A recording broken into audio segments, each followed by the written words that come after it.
તો હાલો ફ્રેન્ડ, નવા વિડીયોમાં ફરીથી સ્વાગત છે જસુટેક ગુજરાતી ચેનલમાં। તો આજના વિડીયોમાં તમને બતાવવા જઈ રહ્યો કે રેશન કાર્ડ જે છે, રેશન કાર્ડમાં તમારે નામ ચડાવવું હોય તો નામ ચડાવવા માટે તમારે કયા કયા ડોક્યુમેન્ટની જરૂર પડશે, તો એના વિશે વિડીયો બનાવી રહ્યો છું। તો આ વિડીયો જોવા માટે તમે ચેનલને સબસ્ક્રાઈબ કરી લેજો, કારણ કે તમારા માટે આવી યોજના વિશે અને આવી માહિતી તમને મળતી રહેશે જે તમને ઉપયોગી છે અને જરૂર પડશે એવી માહિતી છે। તો તમે ચેનલને સબસ્ક્રાઈબ જરૂર કરી લેજો। તો નીચે બેલ આઇકન છે અને સબસ્ક્રાઇબરનું બટન છે, ત્યાં જઈને ઓકે કરી લેજો ફ્રેન્ડ, અને કોઈને પણ માહિતીની જરૂર પડી જઈ શકે છે। તો આજે હું તમને બતાવવા જઈ રહ્યો છું કે રેશન કાર્ડમાં નામ ચડાવવા હોય તો તમારે કયા કયા ડોક્યુમેન્ટ લઈને જવાનું જરૂર છે, તાકી તમારું કામ જે છે ફટાફટ થઈ જાય, કોઈ ધક્કો ખાવાની જરૂર નહીં પડે કે કોઈ પ્રોબ્લેમ નહીં આવી શકે। તો એના માટે હું તમને પહેલાથી જ વિડીયો બનાવીને બતાવી દઉં છું કે કયા ડોક્યુમેન્ટ લઈને જશો એટલે તમારું કામ ફટાફટ પતી જશે, બરાબર છે। તો સૌથી પહેલા ડોક્યુમેન્ટની વાત કરીએ તો રેશન કાર્ડ માટે તમારે રેશન કાર્ડની ઝેરોક્સ લેવાની છે, અથવા આધાર કાર્ડ અથવા તો ચૂંટણી કાર્ડ, ગમે તેમાંથી એક વસ્તુ લઈ જવાની છે। અને બાળકનું નામ ઉમેરવાનું હોય તો એનો જન્મ તારીખનો દાખલો અથવા તો એની સર્ટી હશે તો સર્ટી લઈને જવાનું છે। અને 10 વર્ષથી ઉપરનું બાળક હશે તો એના માટે તમારે એક સોગંદનામું કરવાનું હશે, તે સ્ટેમ્પ પર તમને મળી જશે।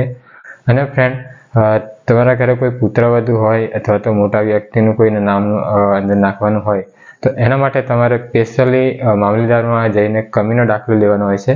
જો પુત્રવધુ હશે તો એમના પિયરમાં જઈને ત્યાંના જે મામલતદાર હશે ત્યાં તાલુકાના મામલતદાર પાસેથી એક ડોક્યુમેન્ટ લેવાનું છે નામ કમીનું, અને ત્યાંથી એક ડોક્યુમેન્ટ આપશે, એ સબમિટ કરી અને તમારે આવવાનું છે મામલતદારમાં આવીને તમારે એક ફોર્મ લેવાનું હોય છે। ફોર્મમાં સહી સિક્કા કરવાનો હોય અને એના પછી તમારે ત્યાં ફોર્મ ભરીને આ ડોક્યુમેન્ટ તમારે સબમિટ કરી દેવાના હોય છે, તો તમારું જે રેશન કાર્ડમાં નામ છે એ ચડી જશે। અને બરાબર છે ફ્રેન્ડ, તો આ રીતે તમે તમારા જે રેશન કાર્ડમાં નામ ચડાવી શકો છો। આટલા ડોક્યુમેન્ટ તમે લઈને જશો એટલે તમારું કામ ફટાફટ થઈ જશે।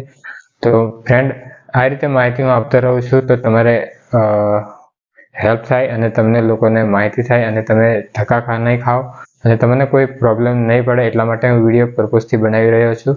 તો વધારે ને વધારે તમે શેર કરજો અને લોકો સુધી પહોંચાડજો કે આ લોકો જે છે એ ખોટા હેરાન નહીં થાય અને ટાઈમે કામ પતી જાય। તો ફ્રેન્ડ, આ રીતે હું વિડીયો બનાવતો રહ્યો છું અને આગળ પણ તમને માહિતી આપતો રહ્યો છું। આજના વિડીયો આટલે તો પૂરો કરું છું। જય હિન્દ, અને મળીએ નવા વિડીયોમાં। ત્યાં સુધી આ વિડીયોને તમે શેર કરો, સબસ્ક્રાઈબ કરો અને કોમેન્ટ કરજો કેવા વિડીયો તમને જરૂર છે અને શેમાં પ્રોબ્લેમ છે, એના વિશે પણ તમે જણાવી શકો છો। તો મળીએ ફ્રેન્ડ નવા વિડીયોમાં। જય હિન્દ।